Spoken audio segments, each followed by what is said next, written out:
Sometimes the best gets are the ones that you already have. And for Bill Self, the return of Hunter Dickinson makes the Jayhawks a no-doubt title contender in 2025.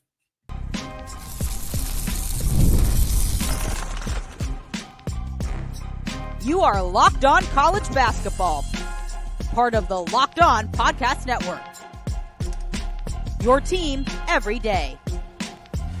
What's up, folks? Happy Monday and welcome into the Locked On College Basketball Podcast, a daily national college hoop show, part of the Locked On Podcast Network, your team every day. We are your co-hosts. I'm Andy Patton. He is Isaac Shade, and you are joining us at the place to get your college basketball content every single day, whether it's in season, out of season, transfer portal season, as we're still in here for the next couple of days. Folks, want to remind you, you can listen to this show ad-free on Amazon Music if you have not done so yet. Also want to shout out those everyday listeners. Thanks for hanging with us here in late April as we get closer to that transfer portal deadline. I want to say today's episode is brought to you all by Monopoly Go. Folks, I admit it, I have a competitive side, and it is a big fan of Monopoly Go, the mobile hit twist on classic Monopoly. So join your friends and download Monopoly Go now free on the App Store or the Google Play Store.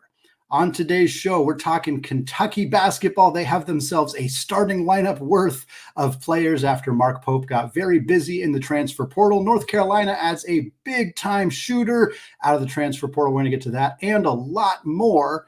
But Isaac, we are leading the show talking about Rock Chalk Jayhawk. Kansas makes a big addition in the transfer portal and then an even bigger addition with the return of Hunter Dickinson. So first, they add Rylen Griffen, transfer out of Alabama. And we're going to get to that because that's a big addition for a team that has already made quite a few additions to their backcourt this offseason. But after that announcement, Bill Self goes on Twitter and basically says, hey, Hunter Dickinson, what's the deal? What's up with that? And Dickinson responds and says, yeah, I guess now's as good a time as any to let the people know that I am coming back to Lawrence, Kansas for his fifth and final year. And Isaac, there wasn't really a lot of mystery. Like, I know I had been operating under the assumption that Dickinson was going to come back to school. I think many others had been operating under this assumption. But now that it's finalized and we take a full look at what Kansas has on that roster right now in late April, this team's going to be really, really tough to stop next year. Dude, Andy, that's so true. Like, we get these guys every couple of years in college basketball where it's like, you're really still here? And Hunter Dickinson is clearly one. And we get that. I guess we would say we get that a lot more right now because of COVID eligibility and stuff like that. But still, it's like, it's wild, like, especially with these big guys that just keep coming back. And so obviously for Dickinson, taking advantage of that COVID eligibility, part of the last class that can do that.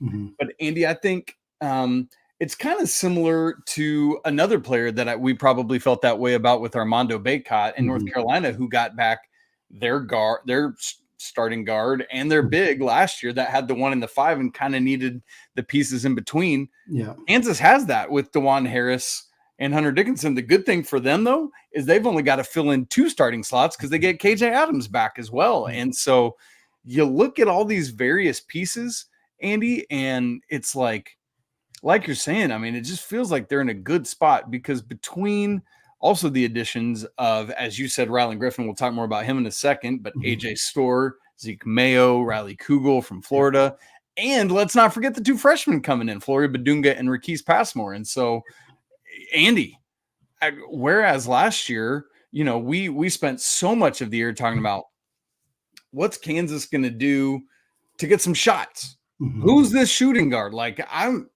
mean, we probably said the same thing last year at the same time, but I'm not worried about it this year. Yeah, exactly. And I mean, clearly Bill Self knew what area of this roster that he wanted to improve. He wanted to improve the shooting guard position and he wanted to improve the depth. I'm 99% sure Bill Self is not a listener to the Locked On College Basketball Podcast, but Isaac, if he was, that is what he would have heard from us repeatedly throughout the season. They had Elmarco Jackson at that starting spot, and he really didn't step up in a significant way. I think he's a good player, and I think that we will see growth from him in what will likely be a diminished role as a sophomore here just because of the amount unless of talent. He takes that jump. Unless he takes that jump. But yeah, I'm sure Self's going to give him all the opportunities in the world to do so, and he's talented enough to. But he didn't really step up last year, and it took Johnny Furphy a while to kind of finally step in and secure that role for that team. Nick Timberlake, as the transfer from Towson, there was higher expectations for him than what he was able to deliver. But as you said, Bill Self looked at this team and said, we got our center, we got our point guard, we got our power forward. We had a bunch of problems at the shooting guard position, and the guy who finally took it, Johnny Furphy, he's gone. He's going to the NBA. Our small forward was elite, Kevin McCullough, but he's gone as well. So we know those are the two areas that we want to beef up this roster. And clearly Self decided we're not just going to get 2 players to fill those 2 spots. We're going to go get 4 of them, because they go out and get AJ Storr, who was one of the best players in college basketball last year, at least from a scoring perspective, 17 plus points per game at Wisconsin. Fantastic player. He's going to kind of step into that McCullough role, I would imagine. And then you have a plethora of options to step into that shooting guard role. You have Zeke Mayo from South Dakota State, who was a prolific mid-major scorer last year. A reminder that Baylor Shireman came from South Dakota State and had a great 2-year career at Creighton. You get Riley Kugel, who a lot of people thought was going to be an NBA draft pick this year. He didn't quite take that leap for Todd Golden and the Gators, but still a very talented off-ball guard. And then you go get Rylen Griffen, their most recent addition out of the transfer portal. Coming over from Alabama, he's a 6'5" rising junior guard. He averaged 11 points, 3.5 boards, and 2 assists last year. Isaac, he also shot just under 40% from 3 on about 5 attempts per game. This is a knockdown outside shooter, prolific player. Throwing him into the mix along with the rest of that group. I mean, it's the opposite problem. Last year, we were like, who's going to step up and take that starting role for Kansas? This year, they almost got too many options. Somebody's going to be on the bench who probably isn't expecting to be a bench player this year. And Andy, part of that, we talk about this a lot with Kansas too, is Bill Self and Kansas are almost routinely, at least the past couple of years, like at the bottom, the very bottom of all of Division I in terms of bench usage. And for the guy, will we see that change because he's got the personnel? Or will we see dudes getting frustrated because of what you just said? And that's part of that, just part of roster makeup in 2024-25 as we think about transfer portal. And a lot of teams are only using 11 of their scholarships. And so I'm really curious to see, who rises to the top here as these guys all help spur each other on. And how the guys that don't get those starting nods react and what kind of playing time they get. That's going to be really interesting. Yeah, I mean, I think, you look at it right now, you figure Dickinson, Adams, Harris, Storr, I think are pretty much locked into starting spots. And then that last spot's either going to be Griffen or Mayo or Kugel. Or, potentially, again, if Elmarco Jackson steps up in a major way, maybe he takes that spot. But 3 of those guys are going to be on the bench next year. And then, of course, like you said, you already got the 2 freshmen coming in. This is part of the reason that LeBaron Phelan transferred, I guess, decommitted. He's at Alabama. Basically, it's a swap with him and Rylen Griffen at this point. And I don't blame him because there's just not a lot of playing time that's going to be had for this Kansas team next year. And so I am very intrigued how if Self can keep all 8-9 of these guys happy, and the guys who are coming off the bench are filling valuable roles and are contributing and are not pouty about it, this could be a really, really dangerous, tough team, even in the Big 12, even with Houston still looking like they're going to be great, even with Iowa State reloading with most of their guys coming back, adding Joshua Jefferson, even with Baylor, bringing in Jeremy Roach, bringing in VJ Edgecombe, like those teams are all going to be great. But this Kansas team, if these pieces all fit together, and that's the big if, and Bill Self's one of the top coaches in the country at getting those pieces to fit together, if this works, this team is going to be really tough. Yeah, I don't think we're going to see this being another version of this is the fewest Big 12 wins Big Self. That's funny. Bill Self has ever had. And so, Andy, I'm really curious. I think Dickinson will, just bringing it full circle, will probably get some preseason National Player of the Year votes. I'm trying to think of who else would be in that conversation. RJ Davis, although we've still yet to hear confirmation from North Carolina about that coming into Monday. But I'm guessing there will be some others. But I think at least right now, to me, those are probably your 2 front runners. Yeah. I would toss Janai Broom out there for Auburn since he said he's coming back. I made a bold prediction before last season that he was going to be an All-American, and I got that right as he was a third teamer. So why not throw another bold prediction his way? I'll ride that one and see if he can be in that conversation. But yeah, I think Dickinson and Davis are 100% right now, as we're recording this late on April 28th, the two top candidates for Player of the Year. And Cooper Flagg will probably get some votes now to think about it as well. Andy, let's go to another blue blood. Kentucky coach Mark Pope. He also might have a full starting five now after making some big transfer portal additions over the weekend, and they're not done yet. We'll talk more about that in just a second. Right after I tell you about Monopoly Go. All right, Andy, game off. We got to pause here. Talk more about Monopoly Go. And I know what you're saying, folks. Flag on the play. You guys have already been talking about this for a couple of weeks now, but there's just so much good stuff in this game we want to keep going. In Monopoly Go, you can team up with friends for timed tournaments where you work together to build up each other's boards. The more you win together, the more awesome prizes you unlock. And there's so much more to get. How about this? Unique stickers that you can trade with friends to complete albums for big prizes. Cool new playing pieces to travel the boards with, and hilarious emojis for taunting friends when you smash their buildings or heist their vaults. Plus, Monopoly Go features new and exciting everyday things with constantly changing tournaments and challenges. A ton include their own unique mini games like digging for treasure or a robot pachinko machine. And there's always new timed events that help you win big, like massive multipliers for everything you win or rent frenzies. There's always something fun to discover in Monopoly Go. So get off the bench, go download it now for free on Google Play or the App Store. Game on. Andy, let's go to Lexington, Kentucky, where over the weekend, Kentucky added a trio of talented transfers. Seems like they're not done, but this is what we have confirmed as of late on Sunday evening. And from guys kind of from all over the country, quite frankly. Let me just name these off, give their stats, and then Andy, I just want to get your take on what your early thoughts are on how these guys fit in, which is kind of funny to say because there's not much else to fit in with, if we're being honest. Right. But Lamont Butler, point guard, comes over from San Diego State. Last year, 9.3 points, 3 assists, 2.6 boards, and a steal and a half.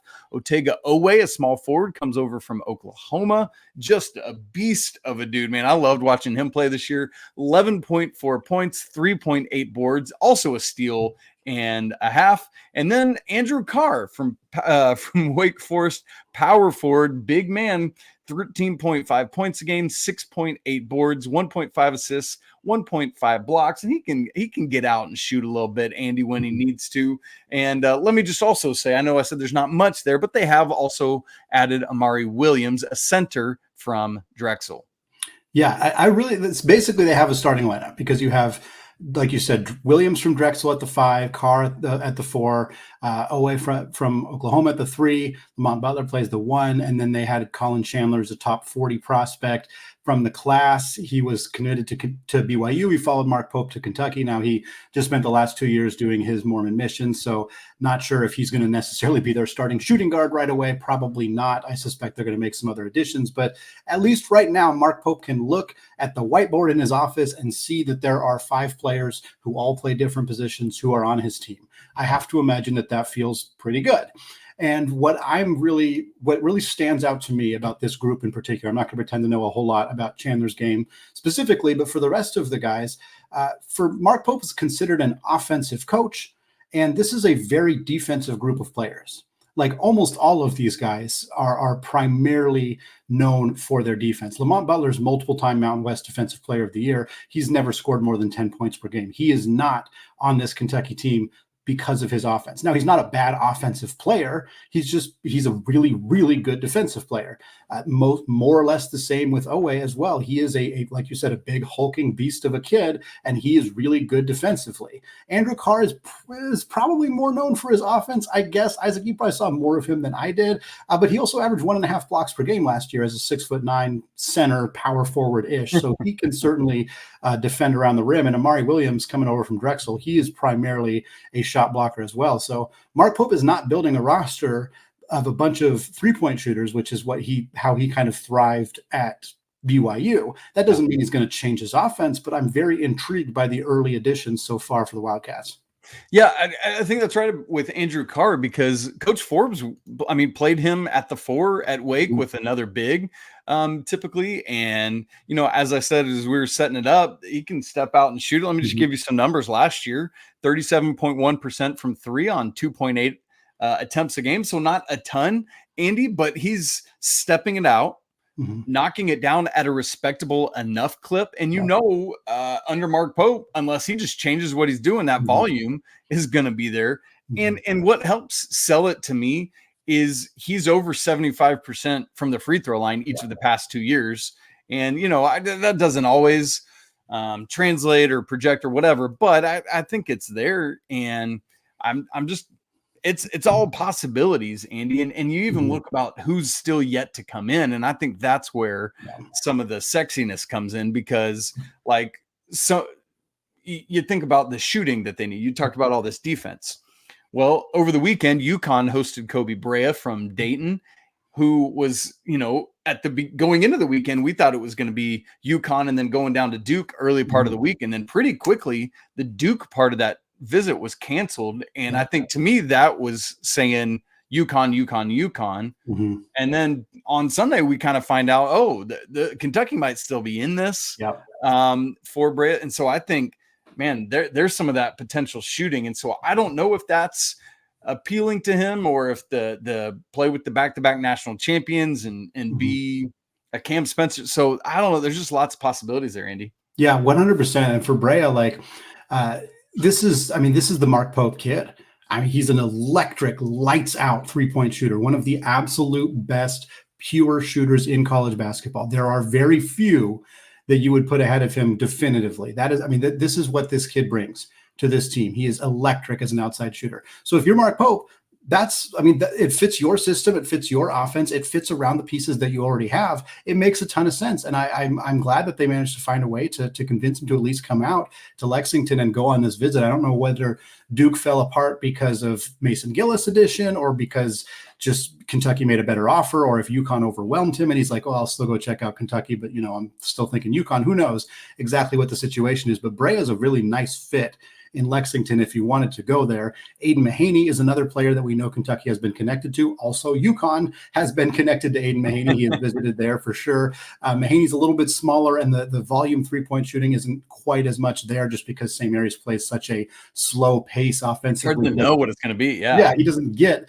that many shot attempts, and his 3-point percentage dropped from year 1 to year 2. But I think in a spaced out, run and gun type of offense for Mark Pope, I think Mahaney could potentially thrive in that space, and he would be kind of that 2 guard alongside Lamont Butler. We also know that they're pursuing Great Osobor, Utah State transfer, who is still also considering going to Washington and following his head coach Danny Sprinkle for the 3rd year in a row after following him from Montana State to Utah State. Could potentially follow him to Washington. But if Osobor were to come out to Kentucky, I'm sure Mark Pope is selling him on hey, we got a bunch of dudes who play a lot of great defense, who are kind of like quote unquote role players. You could be the guy who has the ball in his hands. And that's really going to be a hard appeal, or a hard sell for Osobor to turn down, if that's truly the way that Mark Pope is selling it, because I think that could really work for Osobor to be kind of that guy and step into that big role for this Kentucky team. So I'm incredibly intrigued by what the next moves are for Kentucky, because the pieces that they have right now are great.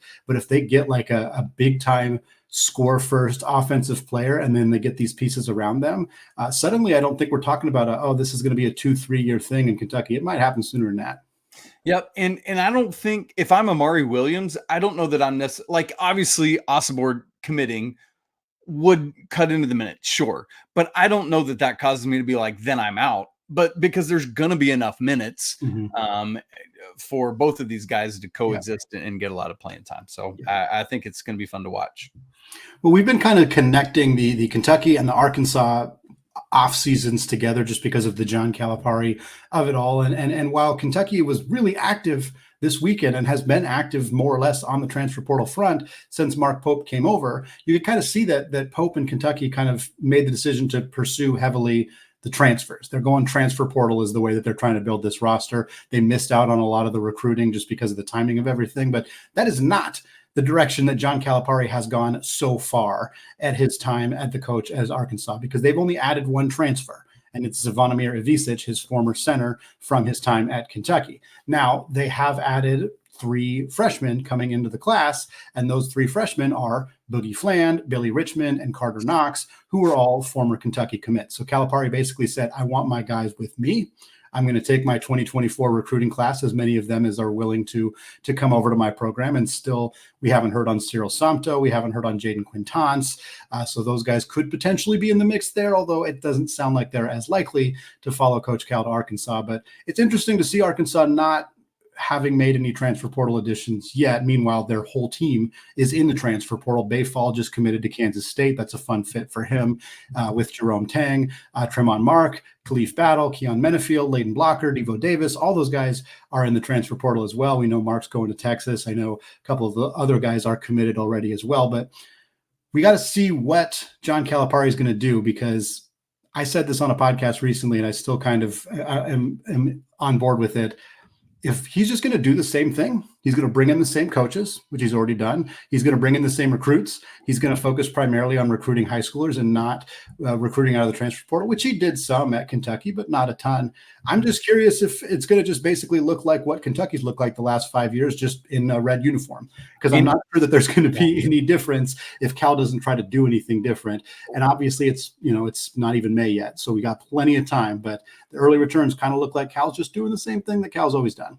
Andy, let me quickly say, let's remember that press conference right at the end of the season. Mm-hmm. He said, I'm here and things aren't changing.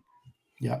And so to me, like, that shows the lack of self-awareness of what we got to do. We'll see if it works any better in Fayetteville.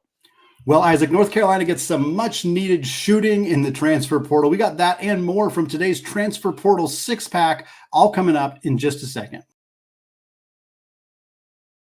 But first, I want to tell you that today's episode of Locked On College Basketball is brought to you by FanDuel. Folks, it is playoff time in both the NBA and the NHL. Baseball is in full swing, and FanDuel is your place to bet on every single game. Because right now, new customers get $150 in bonus bets guaranteed. That's $150 win or lose. So bet on everything from slap shots to home runs to slam dunks, all on an app that is safe, secure, and super easy to use. And right now, on Sunday evening, as we're recording, the NBA championship favorites. Currently, it is the Boston Celtics at plus 115, followed by the Denver Nuggets, the defending champs, at plus 260, Oklahoma City at plus 950, big jump there, Minnesota at plus 1,000, and then the New York Knicks at plus 1,300. So if you want to get in on that action, then what are you waiting for?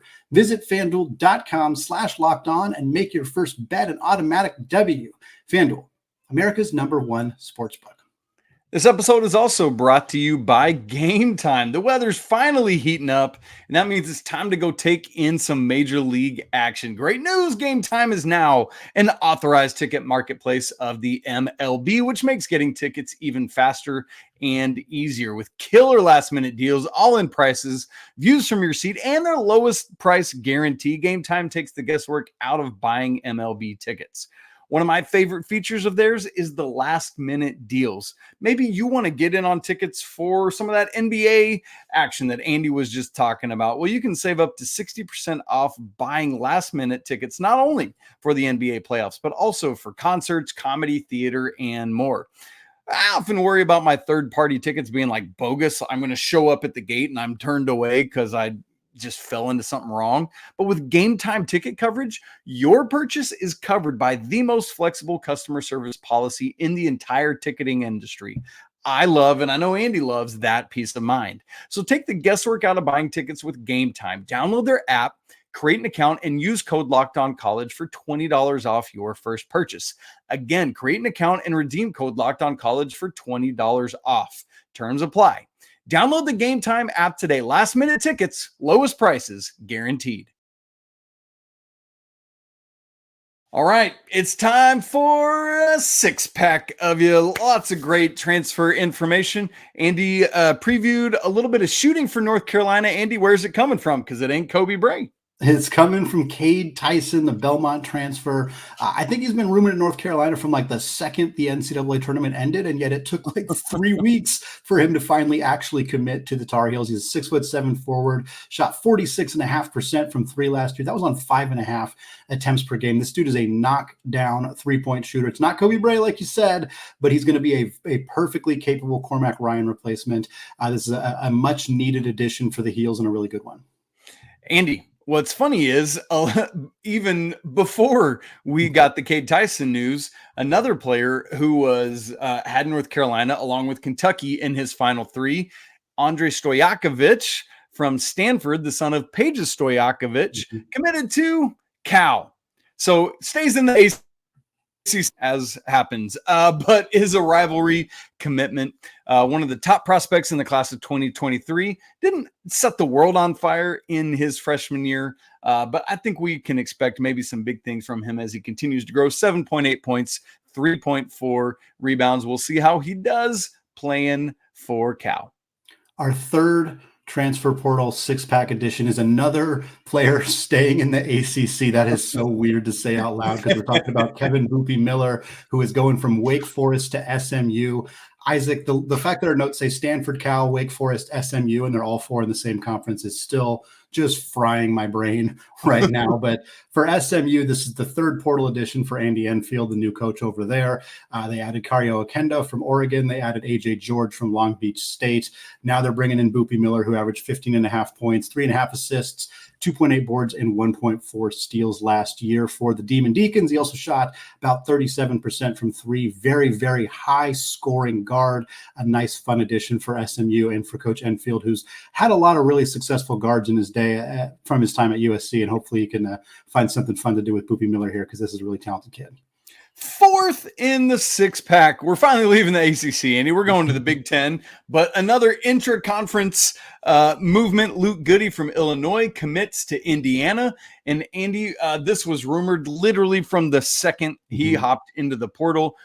Gives Mike Woodson some much-needed shooting. He's not been a guy that's scored a ton or started really, but we'll see how he operates in this Mike Woodson roster. They've brought in a lot, but it's guys that don't necessarily do it from outside, which is what Indiana really needs. There's Umar Ballo, the big man from Arizona. There's Miles Rice from Washington State, but he's not really all that much of an outside shooter. And Kanan Carlisle from Stanford, by the way. Again, a great transfer portal class incoming, but now outside threats. Until now, Luke Goody, who had 5.7 points a game last year, 3.6 rebounds, 38.9% from three on 4.1 attempts per game. I know Mike Woodson's happy about that.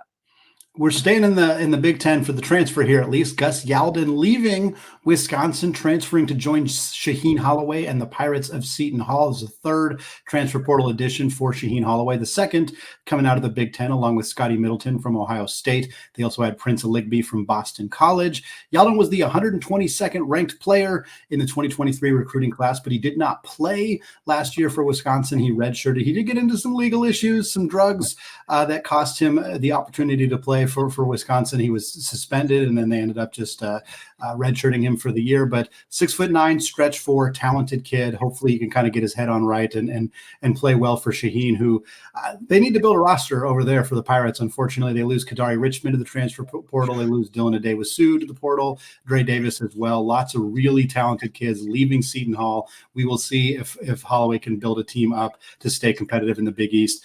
Starts here with adding Wisconsin's Gus Yalden. Andy, a third straight Big Ten player we want to talk about to wrap up the six-pack is Felix Okpara leaving Ohio State. And Andy, this one actually broke on Thursday, but it was after we had recorded, so we didn't get a chance to talk about this one going into the weekend, so we'll hit it now.